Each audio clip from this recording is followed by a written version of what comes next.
What's up, guys? It's Coach Grant with First Down Training, and today we're going to be breaking down a route that DBs cannot guard if you run it correctly. So I hope this video helps you guys out. Hope it can teach you a few new things. But also, fellas, if you're a wide receiver and you would like to train with myself and my staff of coaches this offseason, we are going to be traveling out to 15 different cities across the country for 2-day-long QB and wide receiver training camps. So we'll be coming out next month to San Francisco. That camp is completely sold out, but then you'll have 15 more other states or 13 more in Orlando, New Orleans, Charlotte, Dallas, the DMV, St. Louis, Honolulu, Boston, Cleveland, Austin, Seattle, Newark, Denver, and Los Angeles. So check out that very first link in the description below, fellas. If you guys are interested in that, would like to train with us, 8 hours totals of training. We'll have DBs out there for the wide receivers for some great weekend work. Let's get started with this video. So the first route is going to be from Garrett Wilson when he was at Ohio State. And the route I want to discuss is a 10-yard out versus outside leverage. So whether that outside leverage is press coverage, off coverage, zone coverage, how do you run this route?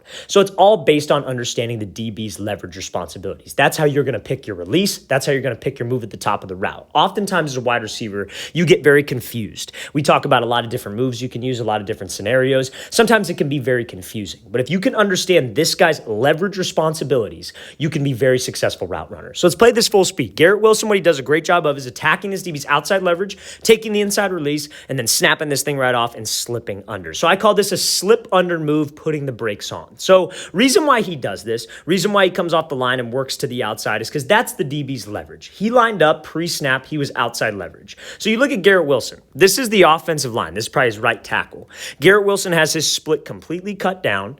And so usually, why do wide receivers cut their split down? To run an outside breaking route. So this DB is not an idiot. He's not stupid. He knows that there is probably a very, very good chance that he is going to be running a corner, an out route, maybe like a wider fade. So he's going to play outside leverage to make it difficult on us, to try to force us, if we want to run the inside route, because you might be thinking, well, why not just run the inside route?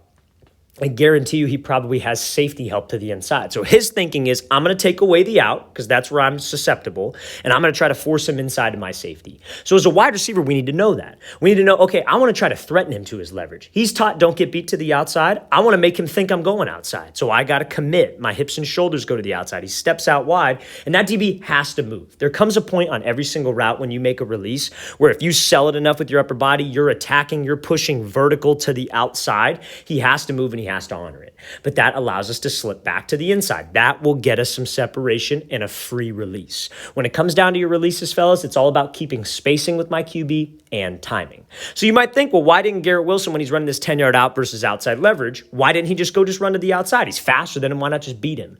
Because when you go to the outside and you force an outside release versus outside leverage, DB's going to stay patient. He is going to shuffle with you, and he is going to force you all the way to that sideline. And when you are trying to run an out route and there is a DB right on your hip and you don't have that much space to the sideline, that is so hard for a quarterback. So we want to take the inside release. When we have an outside leverage press coverage guy, let's take what he gives me. He's giving me the inside release, so let's set him up. Let's keep him honest, but take what he gives me. So now my goal after this point is to get him to do what? Flip his hips and make him think it's a fade. So that's where the salesman part comes into this route. And DBs will not be able to guard this, fellas. They can't guard this because they have to honor the outside leverage. So you're guaranteed gonna move them. Now it just comes down to selling the route. So I have to make sure that I'm running full speed. I'm maintaining my stride. My pad level stays the same all the way until the break point. And then at the break point, I'm being violent with my hips. I'm dropping my chin to my knee. I'm snapping down so I can make a sharp cut, slip underneath this DB, and now guess what? I have space for my quarterback to throw me open. The 3 keys of getting separation on a route, fellas, you got to keep spacing, you have to keep timing with your quarterback so we're not late, and you have to keep separation. If you can do all 3 of those things, that's a perfect route. There is no perfect way to do this. He could have done a different release. He could have done just a jab inside and gone if he would have sold it enough. He does like this 3-step release, fine. But he kept spacing, kept timing, and got open. Let's play this again full speed one more time. Now, when you do this situation, this is not the only course of action. Sometimes you're going to have a situation where you might just completely beat the DB, right? So this is going to be a routed from Rondale Moore. Now, when he's, excuse me, this is not Rondale Moore. So hopefully some of you guys can help me out with this name. This is a Memphis wide receiver. Gosh darn, I think it's Calvin Austin. So when he's running this route and he's taking an inside release here, The most important thing against outside shade press is having a plan at the top of the route. So if I'm running a 10-yard out, I'm running a corner, I'm running a fade, I got to have a plan with my stem at the top of the route, whatever, to get separation. Off the line, it's just about spacing and timing. Those are two of the main keys to running a great route. So if this DB is not right hip to hip with me, like on the last example, and I can't put the brakes on and slip under, what do you think I want to try to do? Restack. So to be unguardable on this route, DBs will not be able to stop this if you have a plan. So let's watch this full speed. So he does this, taxes outside leverage. DB's kind of trailing behind him. He gives a hard move to the inside and wins on this out route, or kind of sail route, if you will. So same principles apply, fellas. He's outside shade. So what do we want to do? We want to threaten his leverage. We want to take what he gives me with the inside release. So when we take the inside release, your number one goal, fellas, against man coverage always is to stack. But a lot of times what DBs will try to do is they try to play this like trail technique where they're trailing you on purpose, especially in the red zone. That's where having a plan at the top of the route can come through. Because again, we take the inside release, I stack him, I can't just run the route. A lot of wide receivers will do this, and this DB will be playing this trail technique, and they'll just kind of round it off. And when they just kind of round off the route, DB's going to be right on your hip, fellas. It does absolutely nothing. We have to threaten to the inside with a move called like a rocker step. So you see when he gets to the top of his break, he goes jab outside, hard step inside. Hips and shoulders commit. We have him stacked. We have him trailing me. That's what gets him to bite. But at the same time, I have space for my quarterback to throw me open. Or not even necessarily throw me open, but just space to make the throw, because that's where the quarterback's supposed to put it. He's never going to throw an out route late, and he will never throw an out route when you were 2 yards from the sideline. So let's play this thing again, full speed. Same concept, fellas. You just make sure that you have a plan at the top of the route. Outside shade, when you're running a 10-yard out, you have to make sure we have that plan and we execute that plan no matter what. He's running with me, I slip under. I stack him, I'm giving him a move so I could get space. But we kept timing, we kept spacing, and we got separation. Let's play it again, full speed. Great job here by Austin getting that move, restacking, and then giving that hard fake to the inside. Okay, so now this is another example of Garrett Wilson, and this is another way that you can run this 10-yard out versus this outside shade press. So like, look, this is like hard outside shade press, showing it, especially on the goal line, especially with the reduced split. Garrett Wilson's comfortable with this. He's been doing this since the time at Ohio State. So what do you think he's probably going to do? He's probably going to run the route the exact same way. But instead of just slipping under, instead of doing that rocker step at the top, he does something called a throw by. So I'm sure all of you are familiar with this throw by move. I'm sure all of you have probably seen it at one point or another, but this is how you can actually use it. And again, it comes down to having a plan. So let's play this full speed. Wide receiver gives a move off the line. He gives a move to the outside, throws this DB by, and then you see the amount of space that he has for the QB to throw him open. He's got about 5 extra yards where the QB could have put this ball. So let's talk about it, right?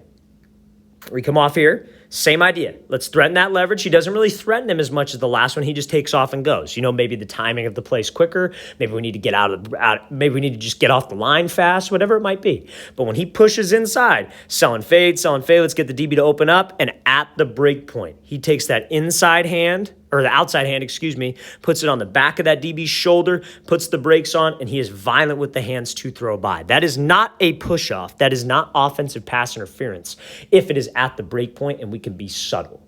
The only time it's going to be offensive pass interference is if you're running with this guy and you extend and push him in the back, like you push him forward, or maybe you're running a post and you push off of him. But if you can use your body, you could get in tight, you could keep your elbows tight, and you just are violent and like almost shove him by. That is going to give us separation, and that is how we can win. Again, fellas, this route, guys are so hesitant with this type of break because they're used to forcing the release. They'll line up top in the numbers like so. DB's outside shade. They try to kind of go at him, give a weak move inside, then take the outside release. A disciplined DB, and I will bet everything that I have that an NFL DB is a pretty disciplined guy, is going to force you all the way to that sideline, and QB will not throw you the ball. If he feels that there's any kind of chance of a pick six, a pick on an out route, because there ain't nobody there, he's not going to throw the ball. Let's play this thing again, full speed one more time. Great job by Wilson executing this throw-by move, swatting him by, and then winning on that out route. Okay, so now, next example I want to talk about here is what do I got to do if I'm running this 10-yard out and he's off coverage, so he's off man coverage. So when he's off man, you have to understand it's probably the same responsibilities. A lot of wide receivers get freaked out when the DB plays off coverage because they're like, oh, well, I know press coverage, but if he's an off man, is it zone? Is it off man? How do I run my route versus this? But you got to keep it simple. You have to understand that it's based on his leverage, what his responsibilities are. So if he's outside leverage, it's still the same responsibility as if he was pressed up right in your face. He has the same responsibilities. So remember, if he's pressed up, what do? We take what he gives me. We take the inside release. I work to stack or I'm working to throw by. I threaten his leverage. I take it. So if he's outside shade off man, do you think you want to stem him up and then try to give him like a move and then break? No, because when you attack his leverage, just like off the line, what do you think is going to happen? He keeps his leverage, right? That's the whole purpose. When he's press coverage, we threaten him outside to move him so I could take the free inside release and have some spacing.